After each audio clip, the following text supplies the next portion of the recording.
Hi, if you are seeing this video, you're probably on my Etsy page, Party in a Pod, and you found this video in the description on how to download and edit and do all that. So let's say that you're going to buy this drinks are on the housewarming party invitation. Once you actually buy it on Etsy, you'll get an automatic download that will be sent to you via email, and that will come from Etsy. Or you can go to your purchases section of Etsy and you can find it there. So once you pay for this, your automatic download will be in PDF format. So it will look exactly like this if you were to buy that one. The word here, if you click it, that's pretty self-explanatory. It takes you to the template, exactly what it says. If you read below, I wrote out instructions, but you can just watch this video. So you'll click the word here, and it will bring you to Canva to prompt you to make an account. So I already have an account, so I'm going to actually go to a different window to show you what it would look like if you didn't have an account. Same thing, you'd click use template, and then it would tell you to sign up. So I'd recommend signing up with Google or Facebook because it's a lot faster. It might kind of like try to trick you in the process and say, what paid plan do you want on Canva? Don't click any of them, just bypass it, say you don't want it, and get the free account, because all my things that I sell are able to be edited and saved how you want with the free account. So once you make your Canva account, you might have to go back to the PDF and click that click here button again, or it might bring you straight to it. It just kind of depends sometimes. So once you've made your account, this is my free account tab here. Once you've made your free account and you've re-clicked on that button that says access template, click here, it will bring you straight into Canva. So the first thing you might want to do would be rename it so that you can easily find it later. So I'm going to call it house party. That's just for my own whatever. You can save it to a folder if you want to, like, organize things in a folder, but everything is automatically saved. So even if I X'd out now and then went back into Canva, it would be exactly how you left it, as long as you haven't lost internet or something. So now we can start editing. So all of my images that I have, this one's not locked, should be locked when you buy it. So that just means they're kind of glued to the page temporarily. And the reason I do that is because if you're resizing your wording and stuff and the images are moving behind it, it can be chaotic. So if you want to edit your pictures first, I would start with that. So if you click on the section, I have all these cocktails grouped together as one. If you click on this, it will have the lock button. It should. What you have to do to unlock it is just find the matching locked button. So it's telling you right now that I can't edit this because it's locked.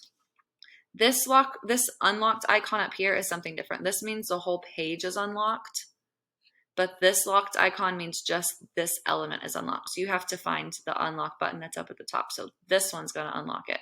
If for some reason you click on something and you don't see the lock button at the top, you might have to click the three dots that say more first and then click the unlock button if you're not finding it. Okay, so I've unlocked these. Now I did have them grouped together. You can tell because when you click it at the top, it says ungroup. Like, do you want to ungroup? So I'm going to ungroup them. Now they're just individual. Let's say we're going to get rid of the champagne because we only like cocktails at this party. I'm going to get rid of the Cosmo. Let's say I just want these three. Now, a fun feature that you have on the free Canva is if I want to space these out evenly, you just click position, and tidy up will space them out perfectly. If you want to position them along the bottom so that they're all like flat on a table, you can do that as well. So take advantage of those. I'm going to group them back together just so I can easily move them. And I'm going to lock them too, actually, to keep them stuck there. Now, to change the font, you'll click on the word that you want to change and then click the font tab up here. This text on the left is to put a new text on the page, which you can if you want. You can add a heading or something, but I'm just going to click delete because I don't want those there. Add a heading, delete. They'll prompt you with these fun ones, but if you see the little crown, that means pro, you have to pay for it, so don't do that. So click on your words that you already have, and then click on the top right here to change the font of the existing words. All this is like your existing stuff on the page. So let's say you wanted to change it to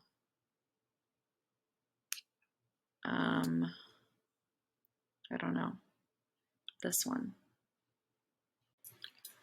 If you want to change the color of the words, click on the words, the line that has the words. This is going to change your color to whatever you want. If you're playing around with it and you're not sure what you like, well, first I'm going to click undo up here. I like to use this duplicate page button, the little plus with the squares. And so then I can kind of like test it out. So if I want to make all of these turn pink and see if that looks cool, or red, whatever, I can do that. And then I'll look at both and be like, which one do I like better? Not that one. So then I'll delete it. If you want to change the background, right now I have this marble picture in the background kind of thing. If I just click outside of the words, that's clicking the background. This button up here, background color, changes the background color. So if I click it, because I have this image back there right now, if I just click a color like black, it's going to wipe it out. So I'm going to test some things by duplicating the page and just testing this one. So I'm going to click black. And so I'll be like, okay, do I like that or do I not? Now, what I had on top of it was an image. So under elements, that's where you can search whatever you want. So if you want to search like marble, remember, don't click the things that say pro. You have to pay for that. If you just click and drag it like to the top, and it'll kind of spread out over it. Some of them will. This one won't. It's not big enough. This one will. It's not going to look good, but okay. See it how it covers all of it. So I could see what that looks like. Now I don't want that, so I'm going to click back, and I'm going to choose this one and click it to the background. Okay. If I like this, but it's too dark or something, you can click on the background again and change. If you double click, you can move it if something's funky, or still clicked on the background, make it like a little see-through maybe, and then make the background color be something else underneath it. Because I'm on transparency and I added a background color, that's why I didn't wipe it out, because I didn't have a solid image. It's if I'm making it partly transparent, I want something to show through. So that's when you could like make a pink undertone or whatever. So you'll be like, which one do I want?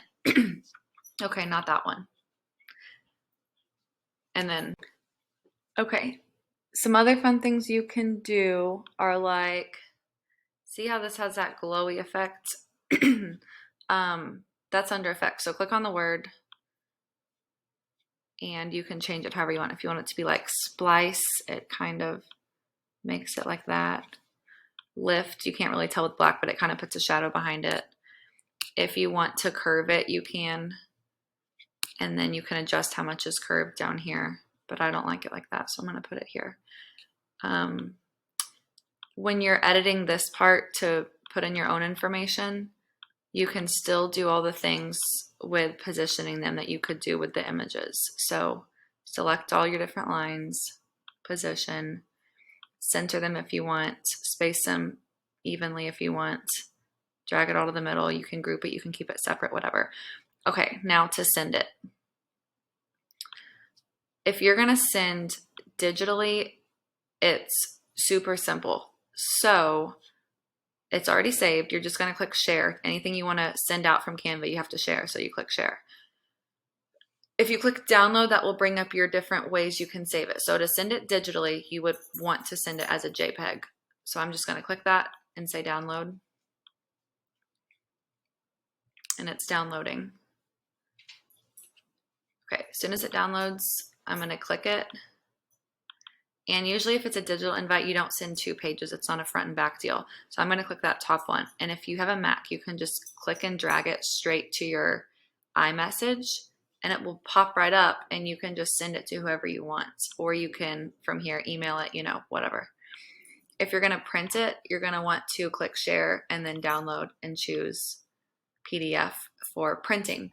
Now, all of my invitations that I have mostly are meant to be 5x7, and it says that in the description, and it says I don't recommend printing a different size because it's just not meant for that. It's going to stretch it. So choose PDF for printing, but then when you download it, you're probably going to want to do 2 per page. That will fit on a 5x7. So like 2 fronts per page, print it out, flip it, 2 backs per page, or take it to a print shop, have them do it.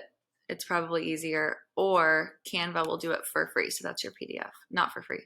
Canva will do it and mail it to you is what I meant to say. So if you want that option, click print your design. And then hypothetically, you would you wouldn't want this 5x7 on a t-shirt, but if you did, you can just choose what you would want. So it would be like a flyer, and then you'd have them email it to you or printify, whatever. Okay, that is pretty much it. Thanks for watching. I hope you are better at Canva now. Goodbye.